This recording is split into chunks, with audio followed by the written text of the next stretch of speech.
Grandir dans une banlieue de Boston dans les années 80 a été difficile. J'ai grandi dans un quartier plein d'activités suspectes, le genre d'endroit qui a changé quand le soleil s'est couché. Des rues suspectes et des ruelles artérielles qui semblaient sinistres enveloppées dans l'obscurité. Mon père était un bourreau de travail introverti, et la solitude qui en a résulté a conduit ma mère au biberon. J'étais rebelle, en colère et sans revenu. C'était la tempête parfaite. Naturellement, je suis tombé dans la petite délinquance. L'école était une blague, une crèche glorifiée pour les enfants sans espoir d'avenir dans autre chose que la prison ou la morgue. Nous avons été extrêmement irrespectueux envers la faculté. À plus d'une occasion, un membre du personnel enseignant a été agressé par un élève. Mais il y avait un enseignant qui semblait être l'exception. C'était quelqu'un à qui les enfants ne répondaient jamais. Quelqu'un qui avait cet air naturel d'autorité sur lui. Il s'appelait Monsieur Metzger. Quelques enseignants de notre école étaient en désordre. De récents diplômés universitaires qui n'avaient peut-être qu'un an de plus que les enfants de notre classe. Quelques alcooliques fonctionnels qui sentèrent la vodka à 8h30 tous les matins, avec leurs boutons de chemise défaits et portant des cravates bon marché et usées de Walmart, avec 5 jours de barbe. Mais pas Monsieur Metzger. Il était toujours rasé de près, ses cheveux gris clairsemés peignaient sur une tache chauve sur le sommet de sa tête. Il imposait le respect. Un vendredi soir, mes amis et moi fumions des cigarettes, conduisions dans une vieille Ford branlante, lorsque le sujet de Monsieur Metzger a été abordé. Vous savez qu'il est un vétéran de guerre, n'est-ce pas? Le gaz était un marine ou quelque chose comme ça. Il a reçu une étoile d'argent pour avoir tué comme 10 soldats ennemis dans une embuscade ou quelque chose comme ça, a déclaré l'un d'eux. Je dis que c'est un mensonge, répondit l'autre. Tous ceux qui ont servi ne sont pas des tueurs impitoyables. Mon oncle était au parc automobile de l'armée. Il a dit qu'il n'avait jamais tiré un coup de feu. Non mec, Metzger est dur. J'ai entendu dire qu'il avait cassé la mâchoire d'un enfant lors d'une bagarre il y a quelques années. La mâchoire de l'enfant était déjà cassée, et si Monsieur Metzger était dans les Marines, il n'en a certainement jamais parlé.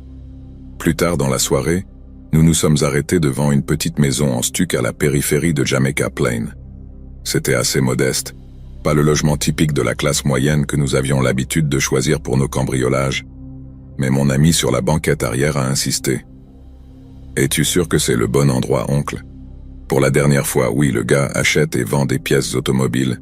Il y a toujours beaucoup d'argent caché à l'intérieur. Je vous le dis, ce sera une grande victoire pour nous. » Nous nous sommes garés au coin de la rue, scrutant la zone avant de nous approcher de la maison. Nous avons sorti les mouchoirs et les cagoules que nous utilisions pour cacher nos visages à tout témoin potentiel.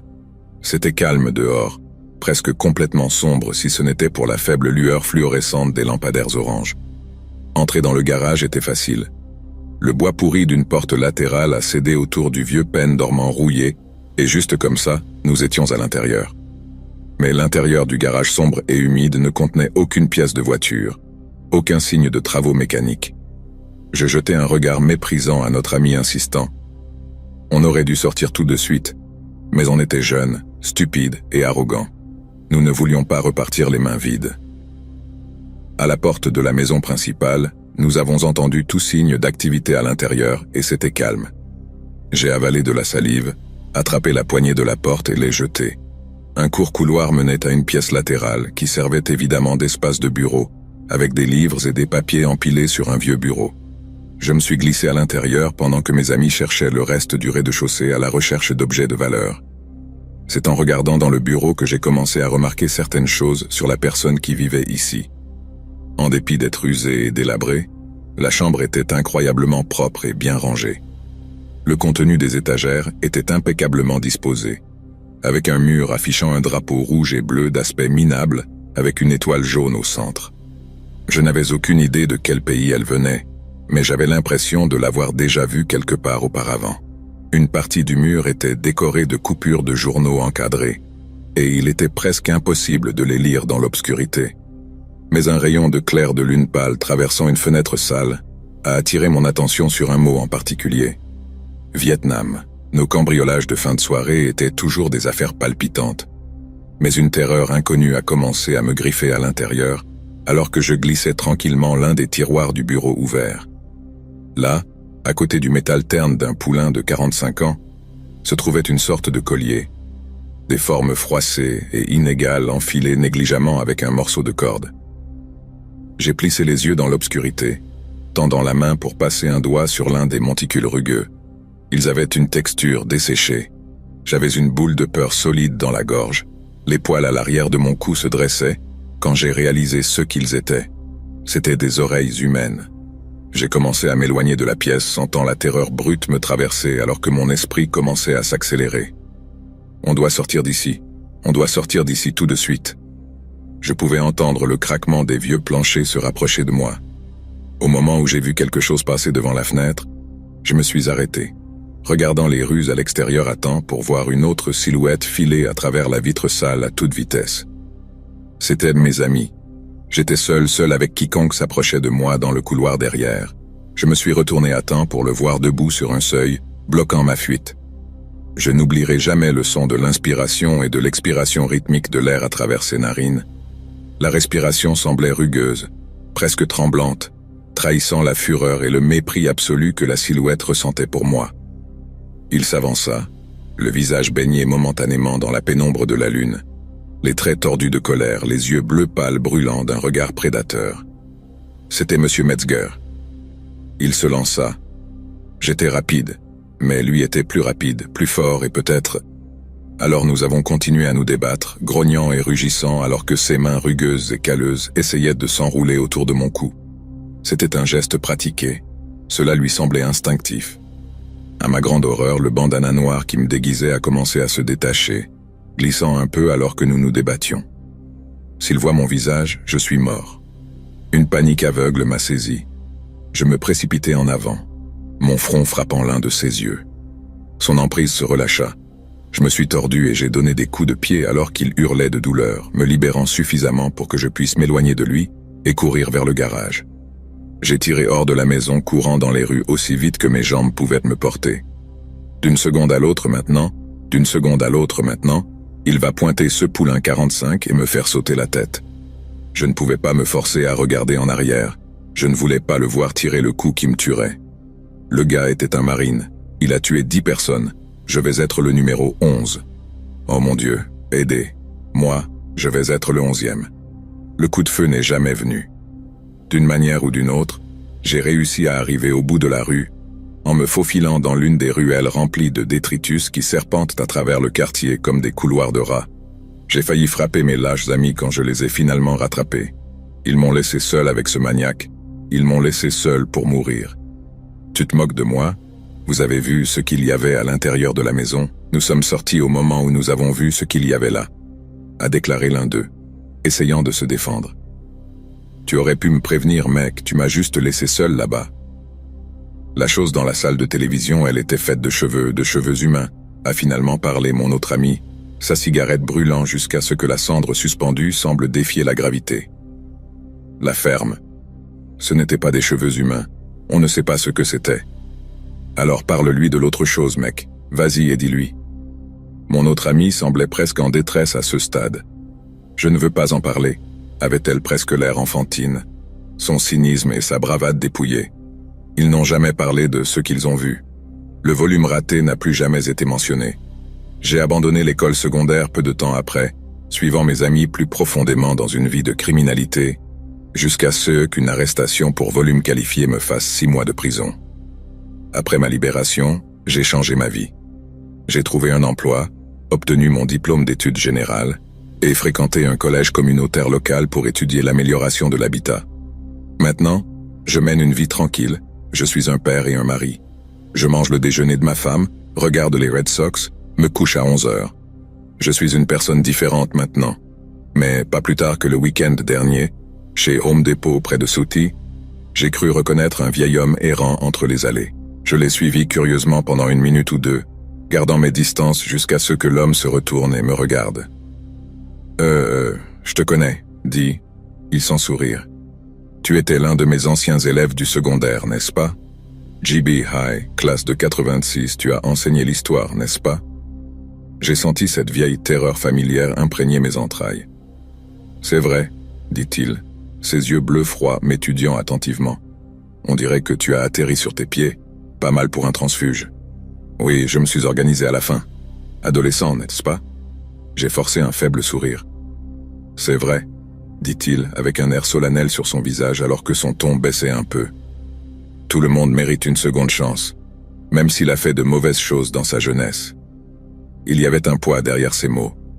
Mes paumes se sont mouillées contre la barre de poussée en plastique du chariot. « Puis-je vous revoir, monsieur Metzger ?»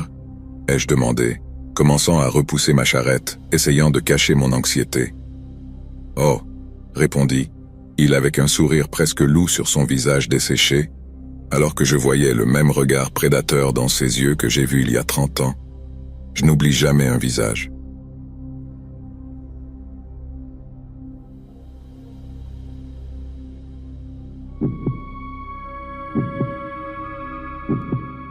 Le système éducatif ici au Royaume-Uni est un peu différent de celui des États-Unis. Vous voyez, nous n'avons pas de collège, et nous n'avons pas ce genre de tampon social qui sépare les enfants des jeunes adultes. Ainsi, lorsque vous avez 11 ans, vous vous retrouvez soudainement sur un campus qui comprend des adolescents plus âgés et intimidants. Aussi grave que cela puisse paraître, quitter l'environnement douillet de l'école primaire et entrer dans le monde impitoyable et saturé d'hormones du lycée est pour le moins intimidant. Bien que j'étais assez timide, voir tous ces visages boutonnés, avec des voix graves et des jeunes hommes poilus traînant leurs jointures dans les couloirs, était terrifiant. Ils ressemblaient à des monstres. Je ne comprenais pas ce qu'ils faisaient, ni ce qu'ils disaient. Je me souviens qu'il essayait juste de garder la tête baissée pour ne pas être remarqué par des harceleurs potentiels. Et c'est comme ça que cette histoire commence, avec moi comme un enfant effrayé et calme, dans un endroit qui me faisait peur de devoir me réveiller le matin. Les corvées, être populaire, éviter les problèmes. Je pensais que c'était la pire chose qui pouvait m'arriver. J'avais tort. Le directeur de l'école s'appelait Dr Sylvestre. Il n'était pas médecin, il avait obtenu le diplôme dans un domaine mineur, mais il se disait quand même docteur. Il m'a semblé être un homme froid. Son discours de bienvenue aux élèves de 7e année a fait de l'école secondaire une épreuve plus qu'une expérience enrichissante. Le discours était sans émotion, avec des enseignants subordonnés alignés dans l'ancienne salle de l'école comme des gardes du camp de concentration. L'homme était quelque chose de mystérieux pour moi. Mais alors, à l'âge tendre de 11 ans, tout est un mystère. Chaque petit aspect de la vie menace et effraie. Je me souviens avoir ressenti une pression immense à ce moment-là, une pression pour réussir, une pression pour se conformer. On m'a dit de ne pas remettre les choses en question, que les adultes avaient toujours nos meilleurs intérêts à l'esprit. Si seulement c'était vrai. Je me souviens que c'était un matin d'automne frais. Des arbres squelettiques sans feuilles et des tas de feuilles en décomposition bordèrent les trottoirs. Nous avons eu des cours de français la première heure, de loin la matière que j'aimais le moins. Pas parce que je n'aimais pas la langue.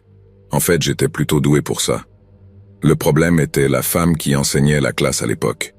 J'avais l'impression qu'elle ne m'aimait tout simplement pas, que je l'avais offensée d'une manière ou d'une autre et qu'il était dans mon intérêt de le corriger. Mais rétrospectivement, il était clair qu'elle détestait son travail. Le terrible scénario de s'être échappé d'une institution comme l'école pour se retrouver dans une seule, piégée.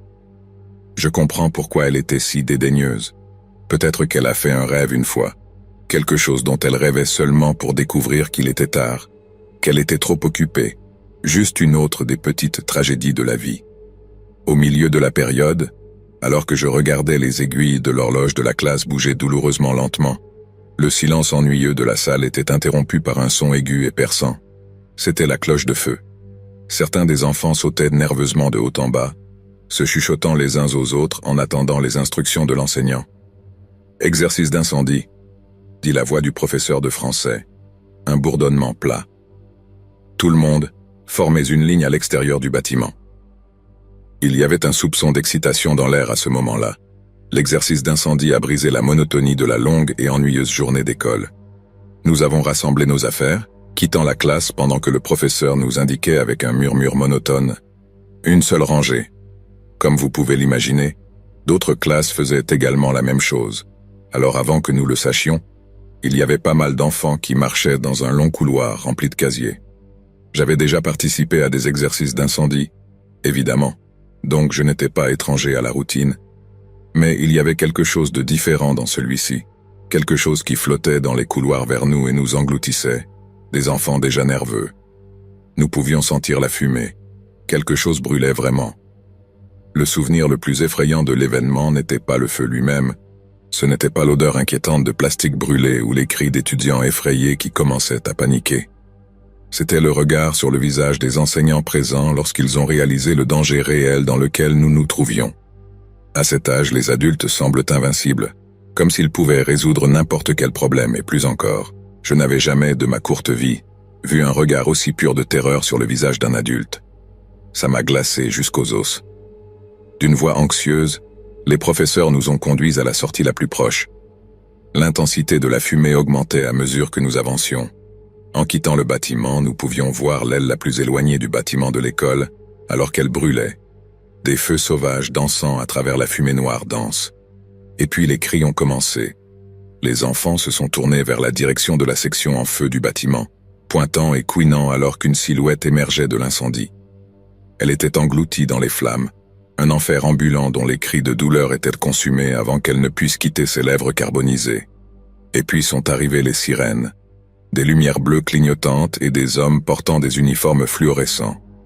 Les ambulanciers paramédicaux ont essayé d'éteindre les flammes dans le Burning Man.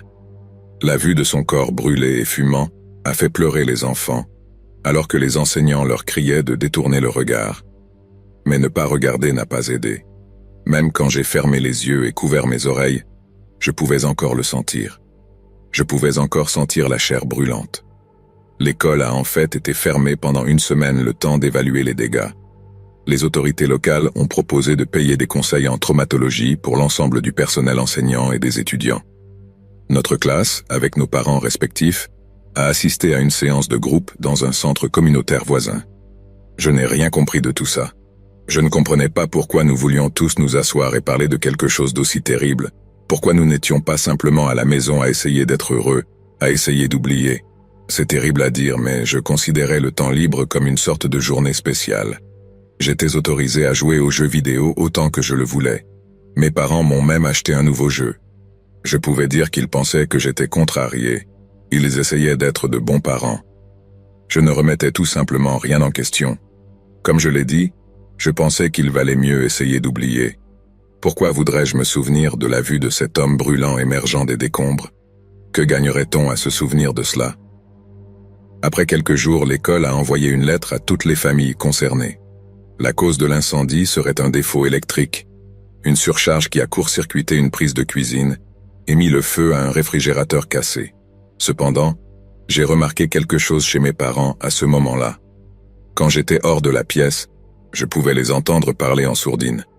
Ils discutaient de quelque chose qu'ils ne voulaient pas que j'entende, quelque chose de secret. Bien sûr, j'étais un enfant curieux, mais je n'avais aucune envie d'écouter. J'étais très conscient qu'il y avait des choses dans le monde que je ne voulais vraiment pas savoir. Certaines choses sont mieux laissées secrètes. Il a fallu 10 ans pour que la vérité éclate. Un soir, alors que nous étions assis pour dîner en famille, nous avons commencé à discuter de mes jours d'école. Ce n'était rien de particulier au début, mais d'une manière ou d'une autre, le sujet de l'incendie a été abordé. Juste un commentaire au passage, rien de choquant ou de brusque. Cependant, mes parents ont réagi étrangement. Mon père posa ses couverts et s'éclaircit la gorge, jetant à ma mère un long regard sérieux. Elle fit de même, soupirant avant de se tourner vers moi et de parler. « Alex, tu te souviens de l'incendie de ton école, n'est-ce pas ?» J'ai hoché la tête, bien sûr que je m'en souvenais. L'école avait organisé un service pour le concierge brûlé lorsqu'il est décédé des suites de ses blessures. Eh bien, nous ne vous avons pas dit la vérité à ce moment-là sur l'incendie. Nous sommes désolés, nous espérons que vous comprenez que nous avons fait ce que nous pensions être le mieux à l'époque. Je suis resté silencieux, mes yeux bougeant entre mes parents, attendant juste ce qu'ils avaient à dire. Le truc, mon fils. Mon père a pris la main de ma mère et l'a serrée affectueusement. Cet incendie n'était pas un accident. Quelqu'un a mis le feu à l'école, a essayé de la brûler avec tous les enfants à l'intérieur. Ma mère est intervenue, portant sa main à sa bouche, et sa voix a commencé à craquer, de nouvelles larmes scintillant au coin de ses yeux. Mon père l'a doucement calmé avant de continuer. Vous voyez, monsieur Sylvestre, le directeur, ce n'était pas son vrai nom. Avant cela, il n'avait jamais occupé de poste d'enseignant de sa vie. Il s'appelait Bernardo Liman. Bernardo Liman a commencé une liaison avec une femme et voulait échapper à sa famille. Je voulais une nouvelle vie. Je voulais repartir de zéro. Alors une nuit, alors que sa femme et ses enfants dormaient, Il a aspergé leur maison d'essence et y a mis le feu. Ma mère sanglotait à ce moment-là, les larmes coulant sur ses joues, mais elle a quand même réussi à dire quelques derniers mots. Mais contrairement à toi, fils, ces enfants n'ont pas eu cette chance. Ils ne se sont jamais échappés. Nous nous sommes tous effondrés à ce moment-là. Nous nous sommes étreints en famille, reconnaissant que ma classe ait pu échapper à un sort similaire à celui de ces pauvres enfants non désirés de Bernardo Liman. Plus tard dans la vie, peu de temps avant que je décide de mettre ce souvenir sur papier, j'ai réfléchi à cette période de ma vie où j'étais jeune et effrayé, où tout était si grand et effrayant, où la vaste possibilité de la vie terrifiait au lieu d'inspirer, quand je pensais que je marchais parmi des monstres. Comment aurais-je pu savoir à l'époque que c'était comme ça?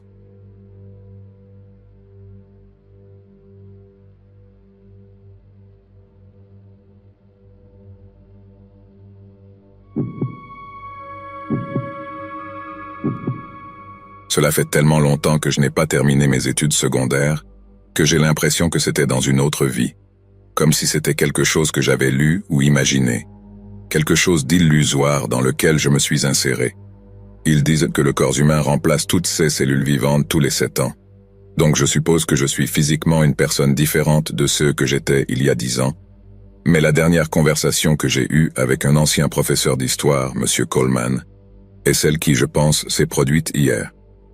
Pendant près de 15 ans, j'ai revu cette interaction dans mon esprit encore et encore.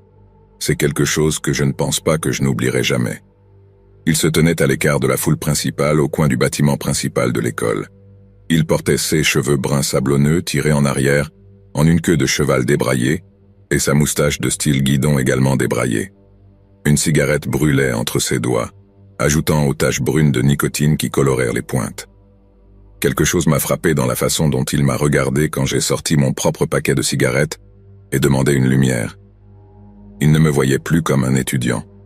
Il y avait de la froideur dans son regard, quelque chose d'autre aussi, une sorte de pitié ou de dédain dans ses yeux. La moitié de moi s'attendait à ce qu'il me gronde pour avoir nourri une habitude aussi sale, mais il ne l'a pas fait. Il n'a pas dit un mot en sortant un vieux zippo de la poche de son jean usé et délavé. Nous avons parlé de grandir, de la façon dont j'étais prêt à sortir dans le monde et à me retrouver en tant que personne.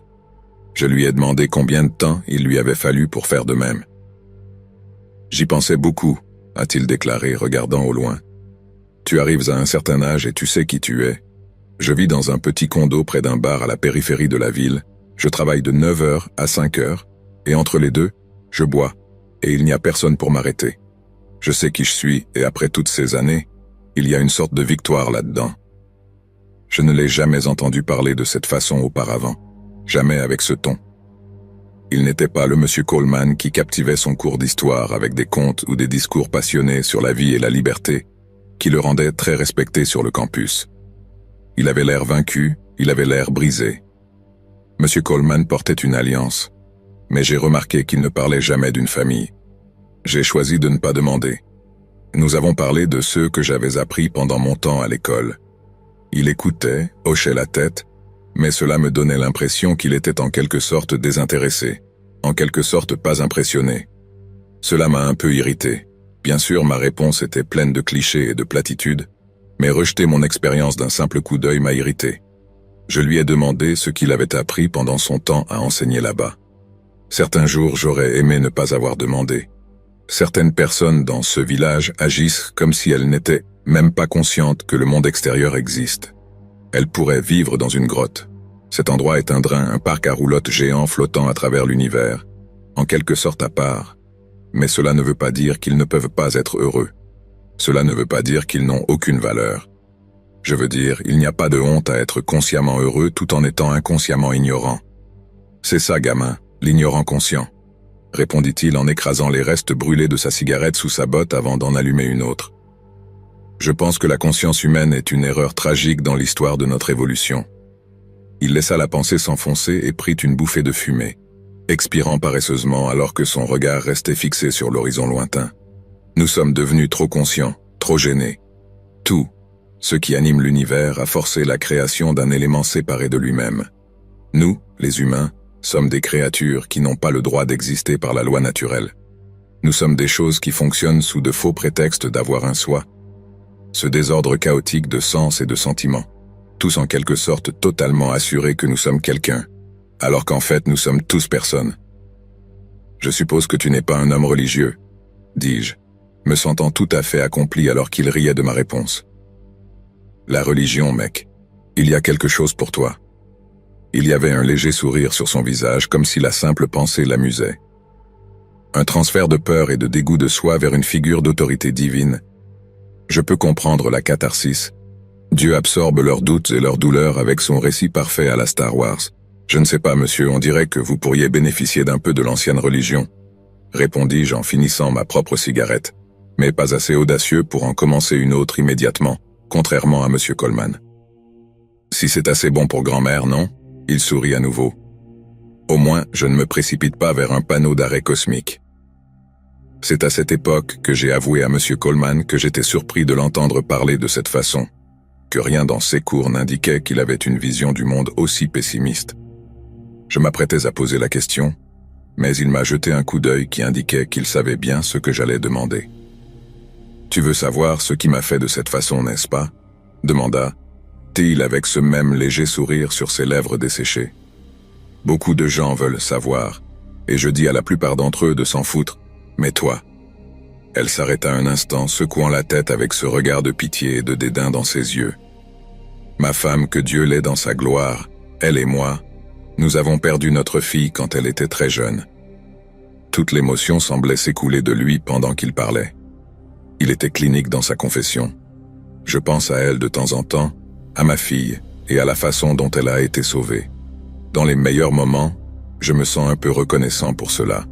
Le médecin a dit qu'elle ne ressentait rien, que le conducteur ivre l'a envoyée directement dans le coma et, après quelques semaines de nuits blanches et larmoyantes, quelque part dans cette pièce sombre dans laquelle elle était enfermée, elle a glissé dans un autre sommeil plus profond. Je suis désolé, était tout ce que je pouvais penser à dire. Non, ne sois pas désolé, entendit-elle ma voix trembler de tristesse. C'est une belle façon de partir, indolore, heureuse, innocente. Le problème avec le fait de mourir plus tard, c'est qu'il est trop tard. Le mal est déjà fait. Il avait une étrange façon de me rassurer. « Voulez-vous avoir des enfants ?» a-t-il demandé. J'ai haussé les épaules. Je n'y avais jamais vraiment pensé. « Ne le fais pas », répondit-il presque avec mépris. Je pense à quel point il est arrogant et cruel de forcer une âme à sortir de l'éther dans ce sac de chair en décomposition, de condamner une vie à marcher aveuglément dans ce hachoir à viande. Parfois, je pense que je devrais remercier cet ivrogne d'avoir pris le volant après un verre de trop. Ils m'ont libéré du péché d'être père. Je lui ai confié que je croyais qu'il y avait plus dans la vie qu'une douleur écrasante et une futilité déchirante. Que maintenant, plus que jamais, les gens peuvent agir de manière à changer le monde pour le mieux. Il n'était pas d'accord. C'est de ça que je parle, a-t-il dit, visiblement un peu frustré en jetant sa deuxième cigarette et en répétant l'action de l'éteindre. Bien sûr, il y a des idées plus larges en jeu, principalement ceux qui est partagé entre nous en tant qu'espèce en raison de nos illusions mutuelles. Avez-vous déjà vu un cadavre ? M'a-t-il demandé. J'ai hoché la tête lentement. Ensuite, vous saurez, vous regardez dans ses yeux, même sur la photo, vous pouvez toujours les lire. Savez-vous ce que je vois ? Je vois qu'ils l'ont reçu quand il est finalement arrivé, pas au début. Mais juste à ce dernier moment, c'est un soulagement. Ils avaient peur et maintenant ils voient pour la première fois à quel point il était facile de se laisser aller. Dans ces dernières secondes de la vie, ils ont vu ce qu'ils étaient, ce qu'ils avaient toujours été. Vous, moi, eux, toute cette tragédie comique n'a jamais été que des suppositions improvisées et une volonté aveugle et stupide. Et ce que vous devez faire, c'est simplement laisser tomber, pour enfin savoir que vous n'aviez pas à vous accrocher si fort, pour réaliser que toute votre vie, tout votre amour, toute votre haine, tous vos souvenirs, toute votre douleur, c'était la même chose. C'était toujours le même rêve. Un rêve que tu avais dans une pièce fermée à clé, un rêve d'être une personne. Monsieur Coleman a commencé à s'éloigner, ses clés de fourgonnette tintant alors qu'il les sortait de sa poche. Bonne chance, gamin. Tu vas en avoir besoin. J'ai quitté la ville pour une ville côtière où les gens ne sont pas comme ceux de ces petites villes d'Arizona. Parfois, je pense que M. Coleman avait tort, qu'il y a un côté plus brillant de l'existence qu'il n'a pas pu toucher. Mais parfois, dans les moments les plus sombres, Lorsque je suis allongé au lit après de longues journées de travail dans un espace de bureau stérile et exigu, les mots de M. Coleman me traversent l'esprit, rebondissant sur les parois de mon crâne, refusant d'abandonner mes doutes féroces. C'est dans ces moments-là que je sais que M. Coleman avait raison.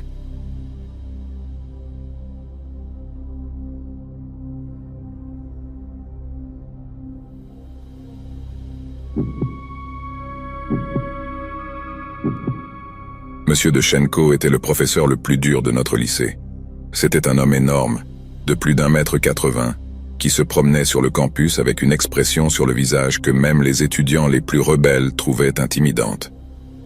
Ayant émigré d'Europe de l'Est après l'effondrement de l'ex-Union soviétique, il parlait avec un fort accent, mais son anglais était parfait. Il enseignait la physique de manière stérile et sans émotion. Dans ses mauvais jours, son ton pourrait être décrit comme un aboiement. Un jour, lors d'un cours inhabituellement intéressant, M. Cervenka expliquait les différents types de radiation qui existaient. Un étudiant studieux au premier rang leva la main pour lui demander comment il en savait autant sur le sujet. « J'ai travaillé pour une centrale électrique dans mon pays d'origine », répondit-il sèchement, se tournant vers le tableau noir et commençant à dessiner un diagramme rudimentaire. L'un des sportifs, connu pour être un peu un tyran, a fait un commentaire sur CE, à quoi ressemblait probablement l'usine qui avait explosé. Le cig de M. Deschenko s'est cassé. La main tenant le morceau cassé tremblait, alors qu'il l'abaissait sur le côté avec un soupir audible. Le professeur se détourna, les yeux fixés sur l'intimidateur irrespectueux. « Avez-vous déjà vu vos amis mourir, Monsieur Spankos ?» dit-il doucement.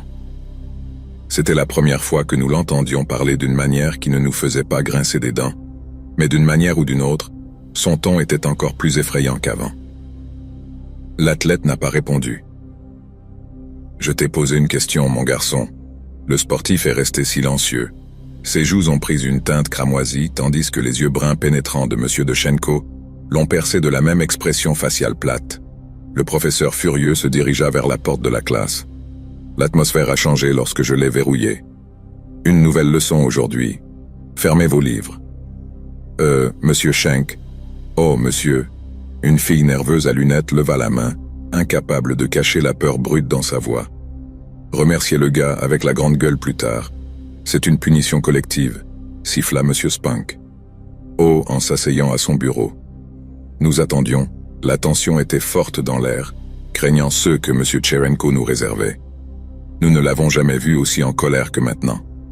Certaines personnes ont même dit qu'elles avaient senti de l'alcool dans leur haleine certains jours. J'ai senti un nœud de peur dans mon intestin, alors que j'imaginais les titres sinistres des journaux qui pourraient suivre le lendemain.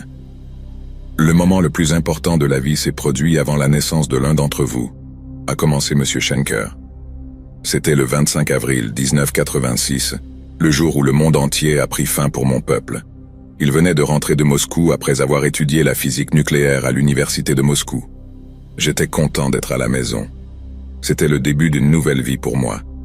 J'avais une petite amie que j'espérais épouser une fois que j'aurais trouvé un travail. Pripyat était un endroit magnifique, à proximité des forêts, des ruisseaux pour la pêche. Nous étions heureux là-bas. Il faisait chaud cette nuit-là avec un ciel dégagé et sans nuages. Pripyat était un toit d'étoiles, une couverture de corps céleste dans laquelle on pouvait se perdre pendant des heures. Mais cette même nuit, un accident près de notre village a changé ma vie pour toujours. Un accident qui s'est produit en... Je savais ce qu'il allait dire avant qu'il le dise. Les mots étaient sur mes lèvres avant qu'il ne les prononce. La centrale nucléaire de Tchernobyl. Il y avait un dicton dans mon pays natal. Nous faisons semblant de travailler et le gouvernement fait semblant de nous payer, a poursuivi M. Deschenko. La classe pouvait voir la tristesse dans les yeux de notre professeur pendant qu'il parlait. C'était comme ça à l'époque. Le communisme avait détruit le désir des gens de s'améliorer. Des dirigeants incompétents et corrompus signifiaient qu'il y avait un défaut de conception dans l'un des nouveaux réacteurs. Lorsque le test de sûreté a commencé, le réacteur ressemblait à un pistolet chargé, attendant de s'éteindre. Ainsi, lorsque les barres de commande ont été retirées pour augmenter à nouveau la puissance, il regarda le sportif irrespectueux, plissant les yeux alors qu'il se penchait sur son bureau. « Taureau !» Le rugissement de M. Deschenko a fait tituber le sportif sur son siège. Le reste de notre classe n'a pas passé un bon moment non plus. Nous étions captivés. accrochés à chaque mot de notre professeur. Mais ce que personne ne savait, grâce à des années d'erreurs et de dissimulation, c'était qu'il y avait un défaut fatal dans la conception du réacteur qui le rendait instable à faible puissance. Alors que les niveaux de puissance étaient réduits en préparation du test, ils sont devenus trop bas et le réacteur s'est arrêté. Pendant ce temps, invisible, un point chaud dangereux se formait profondément à l'intérieur du réacteur. 2 énormes explosions qui ont secoué la terre sous nos pieds. Tous les hommes, femmes et enfants de Pripyat ont entendu les grondements, mais nous n'avions aucune idée de ce que c'était. Certains des travailleurs en congé craignaient le pire, mais aucun d'entre nous n'aurait pu imaginer que ce qui allait se dérouler était la pire catastrophe nucléaire de l'histoire. J'ai senti l'onde de choc en regardant vers la centrale électrique. Une colonne de fumée s'élevait dans le ciel nocturne clair, et bien que la noirceur de la nuit, j'ai distingué des éclairs de flammes au loin. Certaines personnes dans mon immeuble pensaient qu'une guerre avait éclaté. Puis, moi et les habitants de Pripyat avons regardé avec crainte et terreur un énorme jet de radiation ionisante monter dans le ciel, illuminant la nuit d'une horrible lueur bleue. Le monde se terminait pour nous. C'était certainement le cas. Les gens étaient terrifiés au-delà de toute croyance, mais je dois admettre que je me suis retrouvé à sourire en regardant dans la nuit. C'était titanesque, comme regarder le visage de Dieu. Une gigantesque masse d'énergie pure. C'était magnifique. Le regard mélancolique n'a jamais quitté les yeux de M. Franco, même si un petit sourire nostalgique a courbé ses lèvres. Mais ce n'était que le début. Ce qui est arrivé après, à la fois à la suite de l'accident et de la mauvaise gestion du gouvernement, était beaucoup plus horrible. Le professeur n'a jamais quitté l'athlète des yeux, comme si chaque mot lui était adressé. Cela a dû être tortueux. C'était certainement le cas pour le reste d'entre nous. Nous étions obligés d'écouter et nous n'avions aucune échappatoire. Saviez-vous qu'ils ont amené un groupe d'artistes pour garder certains des villageois voisins calmes pendant qu'ils mouraient d'empoisonnement aux radiations? Permettez-moi de vous décrire l'une de ces performances, a commencé M. Schenker, savourant les regards perturbés sur nos visages. Une belle ballerine dansant sa dernière danse, des mèches de ses cheveux blonds flottaient sur le sol alors qu'elle tournoyait. J'ai vu du sang jaillir de ses narines, le long de ses joues alors qu'il coulait de ses oreilles. Quand elle a fini, les enfants ont couru vers elle avec des fleurs. Les cheveux et les dents commençaient déjà à tomber. Le générateur s'est arrêté et pendant plusieurs mois nous avons été plongés dans le noir. Dans une horreur totale, j'ai vu les fleurs et les enfants briller dans le noir. Il y avait quelques halètements dans la pièce. L'une des filles de la dernière rangée sanglotait silencieusement dans la manche de son pull. Le nettoyage a impliqué le travail de 30 000 personnes, a poursuivi le professeur. Il y a moins de monde dans cette ville, pensez-y, 30 000 personnes. On les appelait des liquidateurs. Un euphémisme dégoûtant inventé par un homme trop lâche pour les appeler ce qu'ils étaient, condamnés. Tu sais ce que ça fait, mon garçon? Avez-vous déjà dû regarder un ami dans les yeux et lui dire de marcher vers sa propre mort douloureuse? Monsieur de Schenko a grogné contre le sportif. Il m'a regardé comme tu l'aurais fait. Pas de problème tant que j'avais sauvé ta propre peau. 4 millions de personnes souffrent aujourd'hui à cause de quelque chose qui s'est passé il y a 30 ans. 4 millions. Il se leva, marchant lentement vers le bureau où était assis le sportif maintenant terrifié. Et tu trouves ça drôle? Le sportif secoua violemment la tête, encore trop terrifié pour parler. Ses yeux implorèrent miséricorde. Oui, tu as ri. Vous pensez que voir des enfants brûler de l'intérieur, mourir de la mort la plus douloureuse imaginable, sans jamais savoir pourquoi ni comment ils étaient tués par quelque chose qu'ils ne pouvaient même pas voir, vous pensez que c'est une blague, n'est-ce pas? Non, monsieur. Monsieur Schwenko dominait le bureau du garçon, ses yeux écarquillés et pleins de fureur. On s'attendait à ce que ça explose, que ça touche la vie de ce gamin, mais il s'est retourné, s'est dirigé vers la porte et l'a déverrouillée. Classe rejetée, murmura Théil s'enfonçant dans un siège. Je n'ai jamais vu une classe d'élèves bouger aussi vite de ma vie. Même le dernier jour d'école, nous n'avons pas quitté le bâtiment comme nous l'avons fait ce jour-là. Mais sur le chemin de la sortie, je me suis arrêté, m'arrêtant près du bureau de M. Schwenko et ressentant une anxiété grandissante. Monsieur Schwenko, leva-t-il les yeux vers moi, cette même tristesse en plissant ses yeux alors qu'il parlait. Je suis désolé. Il hocha la tête et sans un mot de plus, je suis parti.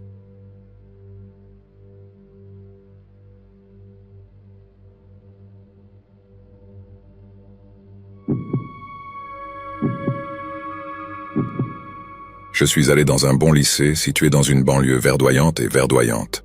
C'était sélectivement exclusif et nous avions rarement des problèmes entre étudiants. L'idée du drame pour la ZEP était que deux mamans apportent le même gâteau à une vente de pâtisserie. Scandale n'était tout simplement pas un mot dans notre lexique, mais je me souviens d'un événement qui a provoqué un choc parmi les parents et les enseignants. Un événement qui avait terrifié et armé les parents sur la façon dont un événement aussi bizarre et inquiétant avait même été autorisé à se dérouler. « Bonjour classe ». Un étrange silence s'abattit sur la salle de classe. L'homme qui venait d'entrer n'était pas notre professeur habituel. En fait, aucun de nous ne l'avait jamais vu de notre vie. « Vous pouvez m'appeler Monsieur Wilteri », a-t-il dit, se présentant hardiment comme notre professeur suppléant pour les 2 prochaines heures. Monsieur Wilteri a écrit son nom en grosses lettres majuscules sur le tableau noir. Il était soigné, mais il y avait quelque chose d'étrange en lui, comme s'il ne possédait qu'une apparence d'élégance, comme s'il y avait quelque chose de profondément faux sous la surface. Aujourd'hui, nous allons étudier un peu la biologie, peut-être la science la plus fascinante de toutes. « Oh, Monsieur Wilteri, monsieur !» Un garçon studieux au premier rang leva la main. « C'est un cours d'anglais. Ne devrions-nous pas ?» Le garçon s'interrompit et baissa nerveusement la main pendant que le professeur le fixait sans cligner des yeux. Il n'a pas dit un mot, mais nous avons tous senti le poids de ce regard écraser le jeune homme bavard. « Comme je le disais, continua le professeur, aujourd'hui nous allons étudier la biologie et je vous promets que la leçon d'aujourd'hui ne sera ennuyeuse pour aucun d'entre vous. Le système respiratoire est peut-être l'un des plus complexes que possède le corps, a commencé M. Wilteri, dessinant un schéma approximatif de quelques poumons sur le tableau. Sa fonction est de transférer l'oxygène extrinsèque aux cellules du corps par l'hémoglobine dans le sang. Un nouvel étudiant peut-il me dire combien de temps le corps peut survivre sans oxygène? L'enseignant suppléant s'est retourné et a fait face à la classe, le sourire sur son visage un peu trop large, et nous nous sommes tranquillement installés sur nos sièges. 3 minutes, continua M. Wilteri. Il ne faut que 3 minutes au corps pour ressentir ce que l'on appelle l'hypoxie, si l'apport d'oxygène aux cellules devient insuffisant pendant une période prolongée. Le cerveau du sujet s'arrête dans un état comateux pour préserver l'oxygène. Si une alimentation prête n'est pas rétablie, un arrêt complet du système se produit. Cependant, le délai d'expiration est encore plus court dans le vide de l'espace. En 1971 ans, des cosmonautes soviétiques sont morts lorsqu'une défaillance des systèmes a provoqué la dépressurisation de leur vaisseau spatial peu de temps avant de rentrer dans l'atmosphère terrestre. L'équipage est mort en 30 à 40 secondes environ, car la pression de l'air est nécessaire pour fournir de l'oxygène au cerveau. N'est-ce pas fascinant? Ce n'étaient pas les descriptions morbides académiques qui nous dérangeaient, c'était la livraison de M. Weebles. Il semblait fasciné par de telles informations macabres, comme si cela lui procurait une grande joie de nous en informer. « Je trouve le corps humain fascinant, vous voyez », a déclaré le professeur mince et maladif en se promenant d'avant en arrière devant la classe. « Si durable et si fragile. Nos esprits peuvent laisser une marque indélébile sur le monde, mais nos corps ne sont que des ombres et de la poussière. Par exemple, l'humanité a maîtrisé tous les terrains que la planète Terre a à offrir. Prenez les bédouins robustes des déserts arabes ou les esquimaux résilients du cercle polaire arctique. Cependant, quelqu'un ici peut-il me dire de combien la température corporelle doit baisser avant que des effets néfastes ne se fassent sentir? Encore une fois, la classe était silencieuse. Certains se déplaçaient nerveusement dans leur siège, sentant la tension dans l'air alors que M. Wilteri arpentait les rangées de bureaux. Seulement 2 degrés. Si la température centrale baisse de 2 degrés insignifiants, l'hypothermie commence. Les basses températures modifient la vitesse des différentes réactions chimiques dont le corps a besoin pour continuer à fonctionner. Les encourager déséquilibrent délicatement les systèmes.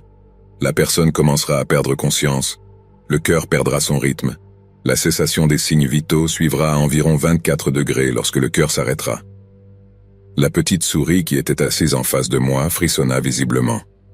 Une augmentation similaire et minuscule de la température corporelle peut également être catastrophique pour la santé d'une personne. À des températures supérieures à 41,5 degrés, une personne peut commencer à subir des lésions cérébrales irréversibles. À des températures supérieures à 42,5 degrés, le sang s'épaissit et ralentit, les reins cessent de fonctionner, le muscle cardiaque peut être endommagé et les muscles squelettiques commencent à se décomposer. Essentiellement, c'est ce que nous appelons et décrivons comme une défaillance multiviscérale. Mais plus précisément, c'est lorsque le cerveau commence à cuisiner. Comprenez-vous? Monsieur Wilteri a pointé du doigt la petite souris, assise en face de moi. Elle se leva de sa chaise, horrifiée d'être sélectionnée pour quoi que ce soit par un individu aussi sinistre. Monsieur Wilteri a glissé la chaise derrière le bureau de l'enseignant et l'a placée à l'avant de la classe. « Asseyez-vous », ordonna-t-il, son ton toujours chaleureux et amical, son sourire encore trop large. Lentement, la jeune fille timide se leva de son siège, avançant prudemment dans l'allée des bureaux avec un regard terrifié dans les yeux. Elle était pratiquement catatonique lorsqu'elle s'assit sur la chaise du professeur. Au-delà de la mortification. Non, bien qu'il soit incroyablement fragile, le corps humain est à bien des égards immensément durable. Se tenait maintenant derrière la jeune fille timide, se tenant peut-être un peu trop près. Par exemple, si je prenais un grand instrument tranchant et retirais la tête de cette jeune femme prometteuse, le système nerveux fonctionnerait toujours, mais seulement pendant une courte période. L'énergie électrique piégée entre les synapses pouvait gonfler, ce qui faisait que son corps décapité se levait et faisait quelques pas paniqués avant de s'effondrer, tandis que les yeux continuaient à envoyer des images au cortex visuel. Selon toute vraisemblance, elle pouvait regarder toute la performance fascinante se dérouler. N'est-ce pas quelque chose? La petite souris, espérant que la macabre démonstration de M. Wilteri était terminée, commença à se lever du bureau du professeur. À sa grande horreur, elle trouva ses mains sur ses épaules, la forçant à retourner sur la chaise. « Où penses-tu aller, chérie ?» demanda-t-il avec un sourire de loup. « Je n'en ai pas encore fini avec toi. Non, ceux d'entre vous qui pensent que la décapitation est une forme de mort particulièrement sinistre, je dois vous informer que vous vous trompez tristement. Il y a beaucoup de pires façons d'expirer. » Monsieur Wilteri garda ses mains sur les épaules de la jeune fille timide. La moquerie, parfois connue sous le nom de rempotage, était une méthode d'exécution conçue par les anciens Perses pour causer autant de souffrance que possible avant la mort, a-t-il commencé. La classe était à bout maintenant, accrochée à chaque mot qu'il disait. Les seules descriptions précises que nous ayons sont celles des plus anciens rivaux et ennemis mortels des Perses, les Grecs. La victime serait piégée à l'intérieur d'une toilette ou d'un tronc d'arbre évidé avec seulement la tête, les mains et les pieds qui dépassaient, et le sujet serait gavé de lait et de miel, au point de développer une diarrhée horrible. À ce stade, plus de lait et de miel seraient versés dessus, en particulier sur les mains et le visage. La classe était complètement abasourdie, incapable de croire ce qu'elle entendait. L'idée était que, comme la boîte était remplie du lait et du miel susmentionnés, les insectes en herbe et les creuseurs submergeraient le sujet, infligeant une sorte de torture horrible. Le troupeau rendrait simplement la victime folle, car cela, combiné aux blessures infligées, entraînait autant que possible la torture, mais la mort finirait par résulter de la déshydratation, de la famine, de l'épuisement et du choc septique. Juste au moment où M. Wilteri se lançait dans une autre description horrifiante de l'exploration, la cloche de la période a sonné. Au début, certains membres de la classe avaient trop peur de bouger. Normalement, nous nous précipitions hors de la classe dès que la période était terminée, mais c'était différent. Nous étions presque immobilisés par les mots tortueux du professeur remplaçant. Des plaintes ont été déposées et une enquête a été menée. Les parents voulèrent savoir comment un tel homme pouvait infiltrer le système. Certains ont retiré leurs enfants de l'école, invoquant des traumatismes et des troubles de stress provoqués par l'expérience. Je sais que je n'ai plus jamais revu la petite souris à l'école. En fait, je n'ai plus jamais vu ni entendu parler de M. Wilteri, mais c'est quelque chose pour lequel je remercie Dieu tous les jours.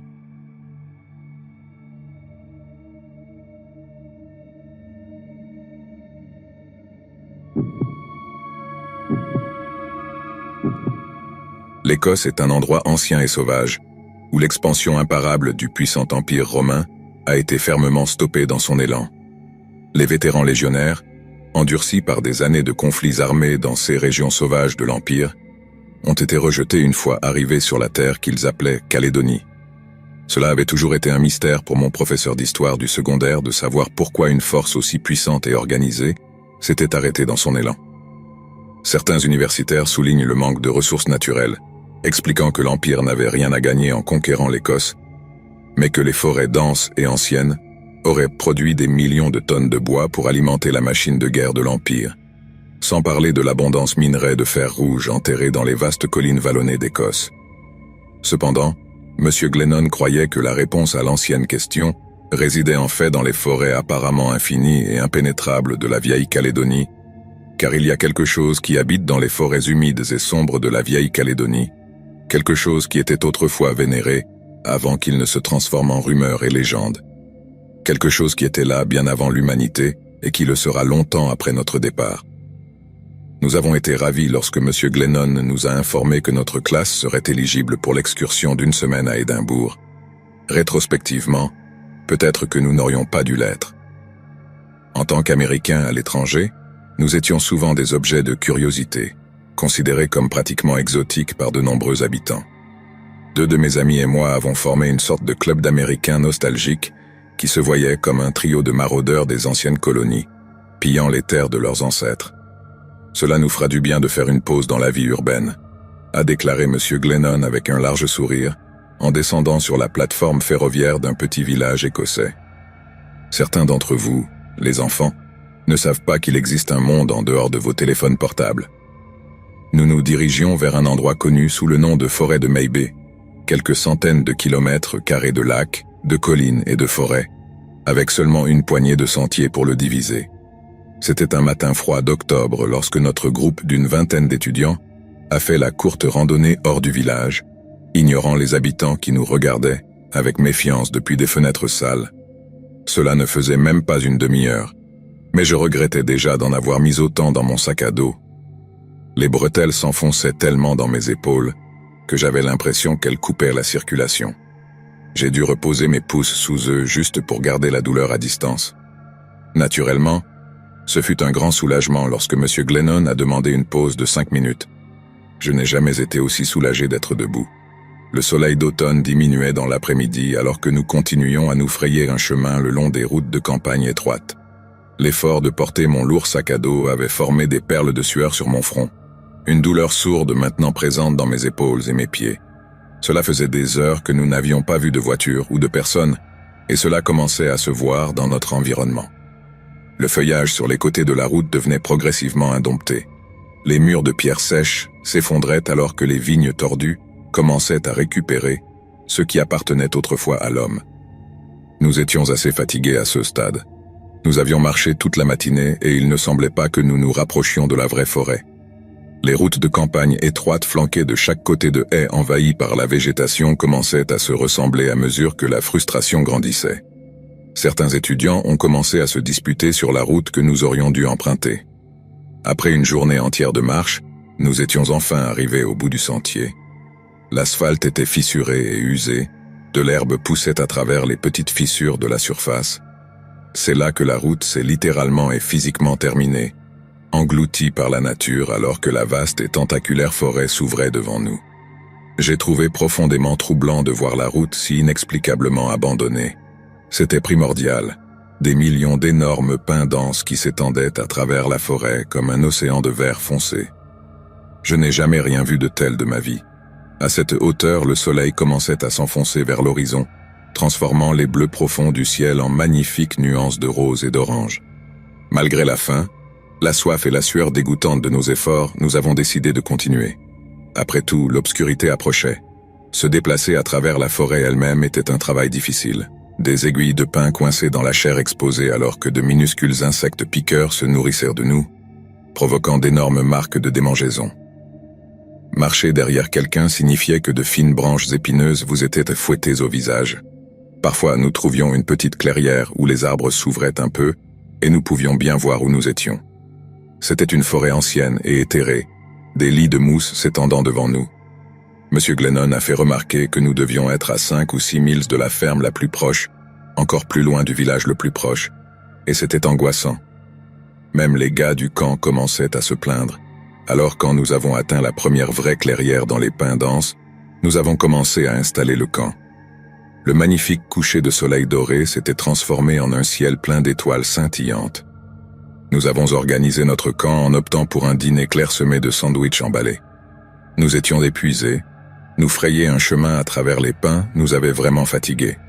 Mais cet endroit était magnifique. C'était intact, du moins c'est ce que nous pensions. Cela a commencé cette nuit-là. Un fracas tonitruant a résonné à travers les arbres autour de nous, Quelque chose qui a brisé le calme inquiétant de la clairière saturée de mort. Un hurlement profond et surnaturel, contrairement à tout ce que j'avais entendu auparavant ou depuis, a assailli mes oreilles. Je me sentais nauséeux de peur, comme si je pouvais régurgiter mon maigre petit déjeuner partout sur le sol de la forêt. Alors que le rugissement s'éteignait, et que cette terrible immobilité revenait une fois de plus, nous pouvions entendre le bruissement des pins, le bruissement des brindilles sèches et des aiguilles de pin au loin. Quelque chose venait vers nous. Les élèves criaient et pleuraient, se cachaient dans leurs sacs de couchage ou paniquaient tout simplement. Un de mes amis est venu en courant vers moi, avec un regard de pure terreur dans les yeux. Monsieur Glennon a disparu, j'ai essayé de le chercher, mais je ne le trouve nulle part. On doit trouver Monsieur Glennon. Nous avons couru aveuglément à travers les pins, alors que les branches droites et les épines de ronces grattaient et coupaient toute chair exposée. L'épuisement ne semblait plus être un facteur, pas plus que le poids de nos sacs à dos. Nous nous sommes frayés un chemin à travers la forêt, à une vitesse vertigineuse, la peur et l'adrénaline procurant une force et une endurance qui semblèrent presque impossibles. Finalement, j'ai vu quelque chose à travers l'obscurité d'encre de la nuit, quelque chose illuminé par un rayon de clair de lune pâle. Il y avait d'énormes pins tordus et déformés, les racines et les branches entrelacées dans une sorte de berceau arqué. Au-dessous d'eux, une grande fosse peu profonde qui avait été découpée dans la terre. Chaque centimètre était plein d'os, des côtes entières sorties du sol comme des pièges à animaux. De longs fémurs jaunâtres cassés avec l'âge étaient disposés en motifs complexes dans la terre en dessous de nous. Des mille pattes et des poux sortaient des orbites béantes des crânes fissurés. Leurs mâchoires pendaient ouvertes dans un cri de mort silencieux. Il devait y avoir des centaines, voire des milliers, de restes humains à moitié enterrés dans la terre devant nous. Alors que mes yeux se tournèrent vers la masse tordue de branches et de racines au-dessus de nous, j'ai remarqué une lueur terne parmi le réseau de branches tissées. Casques d'acier desséchés, encore avec quelques brins de plumage rouge, bijoux en bronze, qui avaient été finement cousus dans la charpente d'os secs. Des pièces de monnaie romaine, vieilles de plus de 1000 ans, ont été pressées si fort dans le bois mourant que des arbres ont poussé et autour d'eux, consommant à moitié les petites pièces de bronze. Agenouillé devant tout était une silhouette torse nu voûtée, son torse tatoué d'étranges dessins éthérés. Ils étaient grossièrement tatoués, ils n'étaient pas l'œuvre d'un artiste professionnel. Non, c'étaient des images rituelles grossières. La silhouette chuchotait quelque chose de doux mais enragé, répétant les mêmes quelques phrases encore et encore dans une langue gutturale et ancienne. Les hurlements étaient plus forts maintenant, plus près du camp. La chose entourait les élèves comme des chasseurs entouraient leur proie. La patience de fer était la seule chose qui les empêchait de commencer la mise à mort. Dans une terreur absolue, je me suis approché de la silhouette prostrée, reconnaissant instantanément qui il était quand j'ai vu son visage. C'était Monsieur Glennon. Je priais. « Monsieur Glennon !» J'ai rugi, le prenant par l'épaule nue et essayant de le faire sortir de sa transe. « Monsieur Glennon, monsieur, nous avons besoin de votre aide, s'il vous plaît. Je vous en supplie, s'il vous plaît, aidez-nous. » J'avais tellement peur que je pouvais sentir des larmes se former dans mes yeux. Ma voix se fissurait avec la folie de la situation qui se déroulait autour de nous.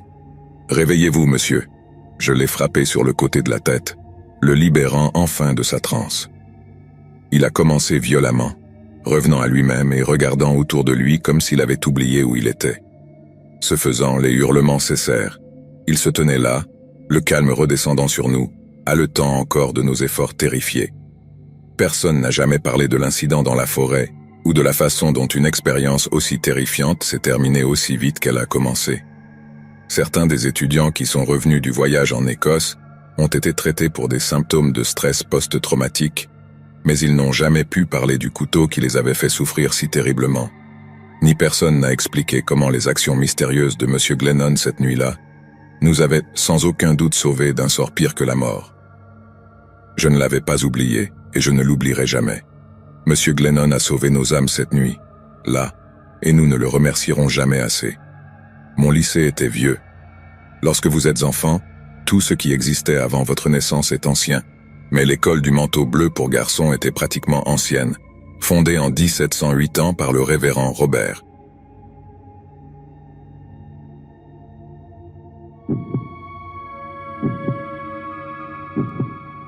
Nous Nous imaginons tous ou presque l'école comme une institution pour apprendre aux enfants pauvres à lire, à écrire et à tenir des comptes. Construite avec d'énormes blocs de grès et une maçonnerie néoclassique géorgienne, l'école se distingue par un contraste frappant avec le paysage urbain moderne qui a émergé autour d'elle. Réussir l'examen d'entrée et aller à l'école était aussi excitant qu'intimidant. La discipline était sévère, mais les avantages étaient nombreux. Le sentiment que j'avais à chaque fois que j'entrais dans l'ancien bâtiment de la bibliothèque d'aspect gothique était magique. C'était un endroit hors de son temps. L'odeur des vieux livres et du vernis à bois me donnait l'impression d'avoir accès à toutes sortes de secrets anciens. Des connaissances interdites réservées uniquement aux yeux de l'élite intellectuelle. C'est en parcourant les étagères usées par le temps que je suis tombé sur le livre connu sous le nom de Le Roi en jaune. Il se démarquait parmi les fixations en cuir poussiéreux grâce à sa housse jaune moutarde. Alors que je glissais le vieux tome hors de son espace restreint sur l'étagère, je l'ouvris pour être accueilli par un étrange symbole jaune pâle à l'intérieur. Au début, j'ai dû plisser les yeux, luttant pour comprendre ce qu'était exactement ce signe étrange. En tournant la page, ma tête a commencé à me faire mal. Le texte imprimé sur la feuille était si petit que je pouvais à peine le lire, ce qui a aggravé mes maux de tête. J'ai fermé le livre, frotté mes yeux, et l'ai mis dans mon sac à dos pour l'examiner plus tard. Le lendemain, alors que mon cours de littérature anglaise se terminait et que les élèves quittèrent la classe, je me suis approché du bureau du professeur. Monsieur Bruyn était plus jeune que la plupart des enseignants et avait toujours été accessible.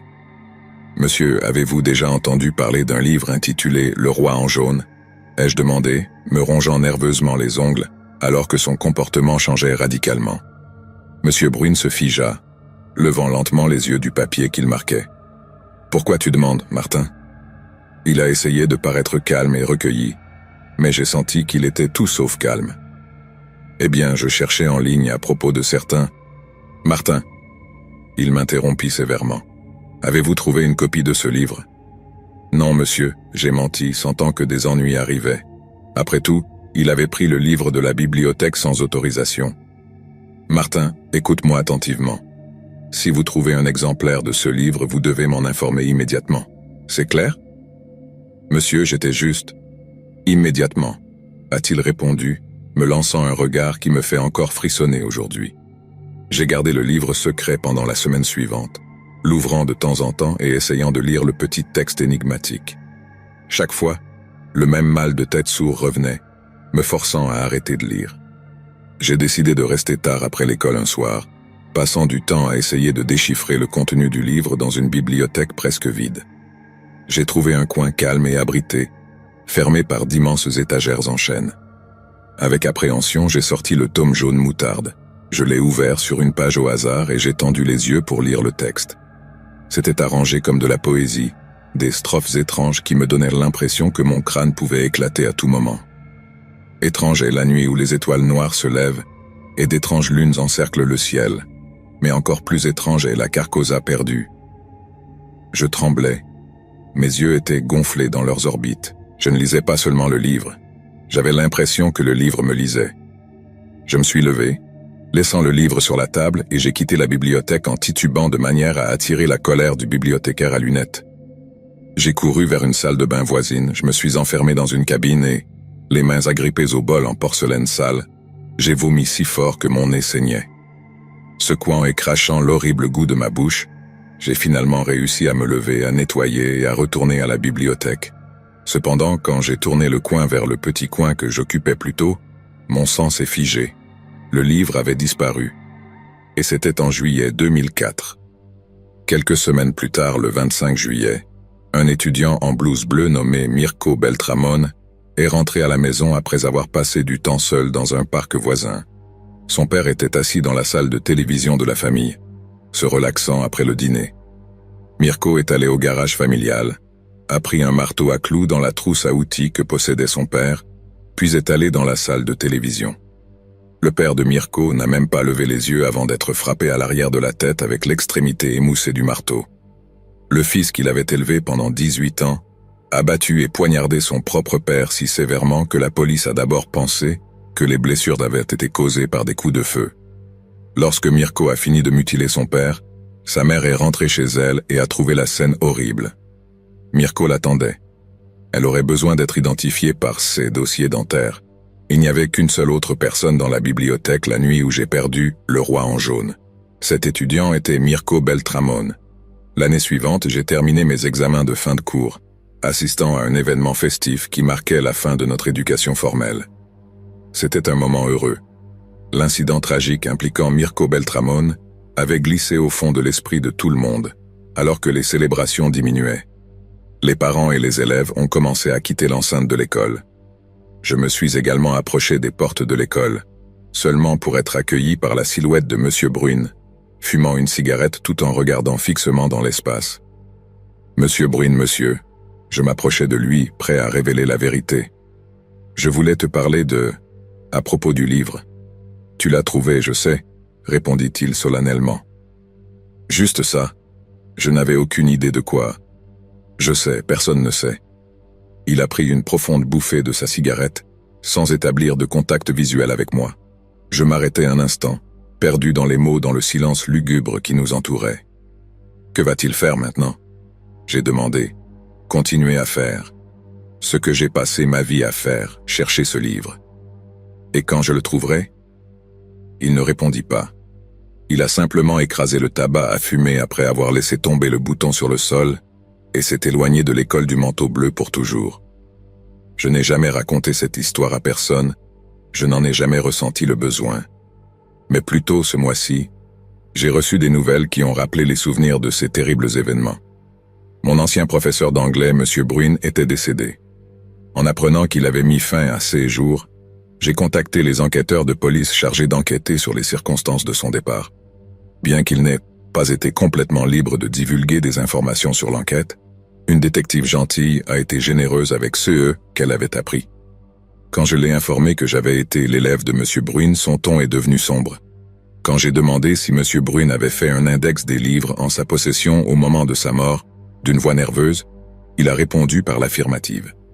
J'ai demandé si l'un des livres de cet index manquait lorsque le corps de M. Bruyn a été retrouvé. Encore une fois, elle a répondu par l'affirmative. Quel était le nom du livre manquant? Il y a eu une pause pendant que la détective consultait ses notes de dossier. Une pause qui semblait durer une éternité alors qu'elle attendait avec une attente sombre les mots qu'elle savait qu'ils allaient être prononcés. « Le roi en jaune », dit-il. Les mains tremblantes, j'ai raccroché le téléphone. Le choc d'entendre ce titre une fois de plus m'a laissé paralysé. Je me suis assis, essayant d'assimiler la gravité de la situation et le rôle que ce livre maudit avait joué dans la vie de tant de personnes autour de moi, y compris M. Bruyn. Pendant des semaines, cette rencontre avec le détective m'a hanté, me tourmentant de questions sans réponse sur le pouvoir maléfique qui pourrait résider dans les pages de « Le roi en jaune ».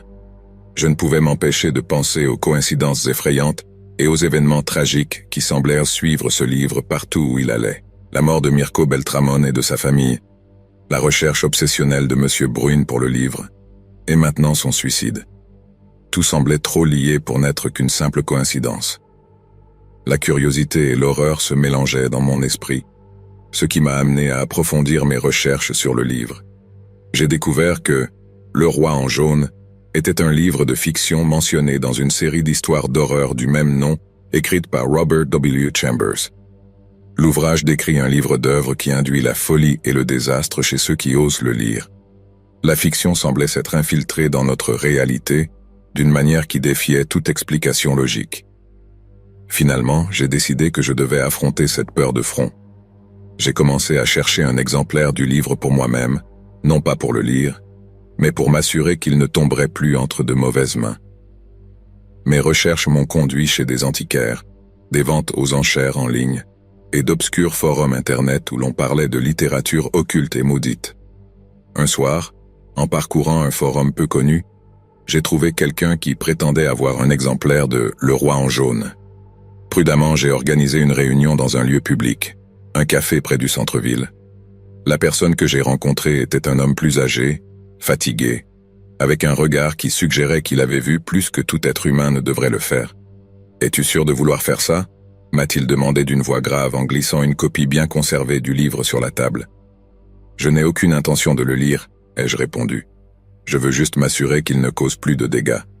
L'homme hocha la tête, comprenant ma résolution. « Soyez prudent », a-t-il averti.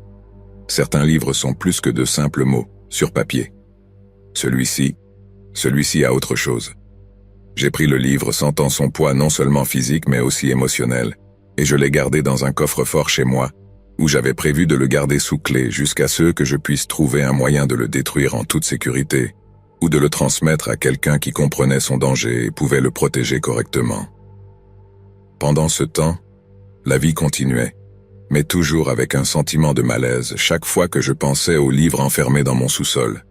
C'était comme savoir que j'avais une bombe à retardement sous mon propre toit, un rappel constant du pouvoir que certains objets peuvent exercer sur nos vies, au-delà de la compréhension humaine.